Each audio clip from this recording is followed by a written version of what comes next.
So, last day of Lala. Currently walking to it right now. There's the Arts Institute of Chicago. So, you can tell I'm here. My OOTD today. Looking good in that light, and no, looking real good. It's gonna be fun. I'm excited. So, we shall see how it goes. And I will let you guys know. I will keep you posted. All right, bye.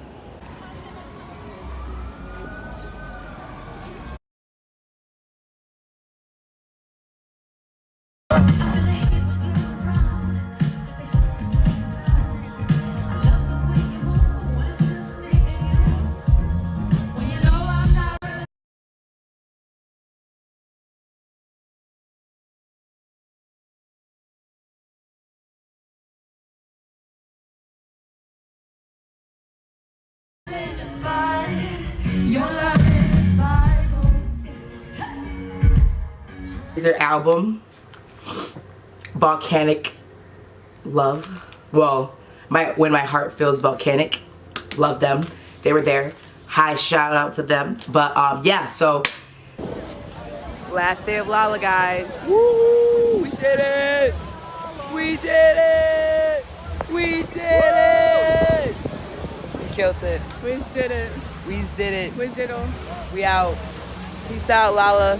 See you next year.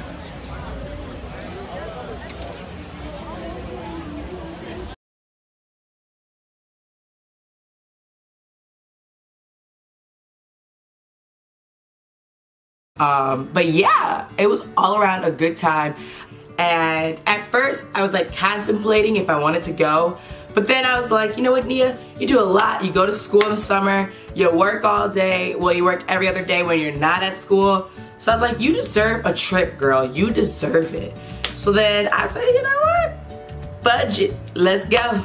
So I got up and went to Chicago. I paid for all of it. I had a great time. I got to see my family, and that's who I stayed with. And I just got to do a whole bunch of stuff that I thought I would never do. Definitely never go to Chicago. And I ended up following that dream. And the Aces were there. Whoop, whoop. Here's apologize because I'm like just getting new to this vlog life. And I realized that my camera, my Canon, love you baby, is too big for me to carry around. So it's very difficult to bring Janiqua, which is my lovely Canon. She's too big, it's just too much to carry, and it's just not a good time. Like, it's hard to maneuver with her, but I love her to death. Like, she's great. Like, doing stuff like this, like doing it at home or like just like at one location, it's great, but like taking her with me, it's a lot of work. And then like you couldn't bring those cameras in there because they had detachable lenses, which was the part that sucked, because I was like, crap, I can't bring her. So it was just all a bad time. But I recorded most of it on my phone. So yeah, I'm just gonna let you guys know. I recorded most of it on my phone, so you guys know. So you guys will be like, well dang, she went from like really great quality to like okay quality.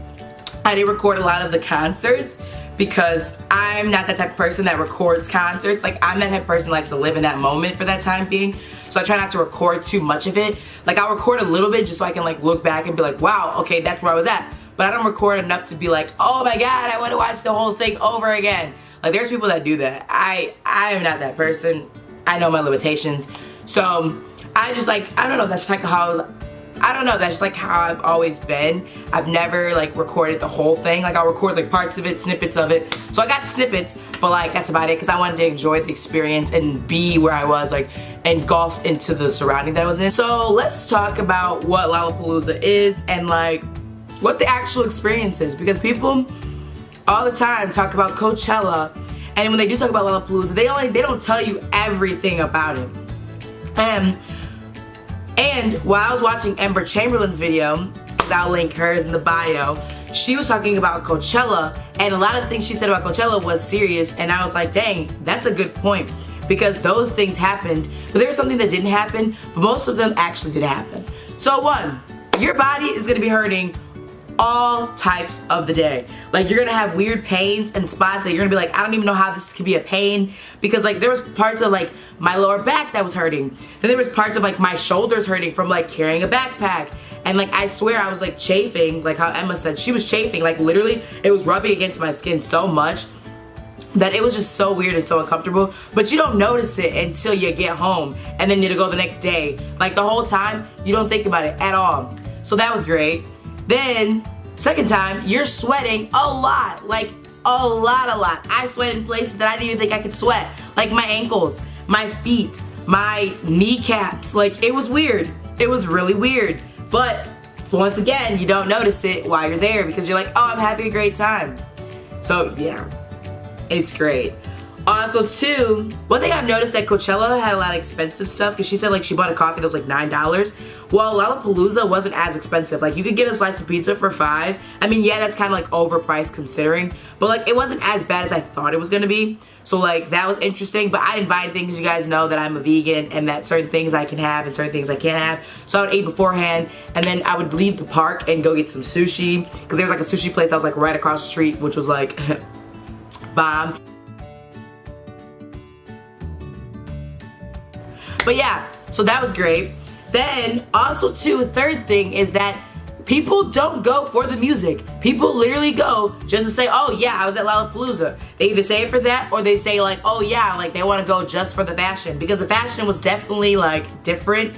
So yeah, it's never about the music. I mean, I went for the music. I love the music. I love the people that were going. Like I checked the list beforehand and all that good stuff. But a lot of people don't go for that. Like especially if they live in Chicago, they just go because they're like, okay, well Lollapalooza is going on right now. There's gonna be a whole bunch of people.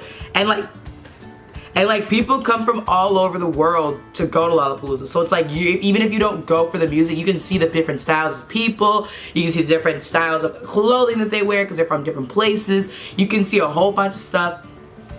The fourth thing was I thought that everybody was gonna be like drunk and like just like eyes rolling back of their head because my brother told me that. But honestly, everybody was like not bad. Like everybody was aware of their surroundings. And like if they were drunk, they like made sure they weren't too close to people. Or if they were like with their friends knew they were drunk. So it wasn't like bad. There was one moment where a girl, she like thought she was gonna throw up. And she probably did throw up, who knows. But like throughout the time while we were standing there, she like told us. She's like, guys, move out the way, move out the way. And like we all like, people were like making space, but we didn't know what was going on. But like, she's like, I'm gonna throw up, I'm gonna throw up. And literally everybody just like spread it out for her. Like we were like, move out the way. Especially me, because I have a big fear of throw up, so I was like, I'm not about to let this happen. So like when she like was aware and she told us, we just made a space for her. And I don't know if she made it, I don't know what happened. I wasn't there. I made the space for her, so we know she got there somewhat safely, but who really knows? I don't.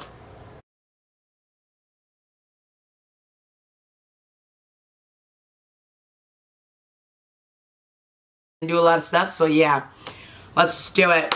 Yeah. Woo! But yeah, I don't know. Let's just like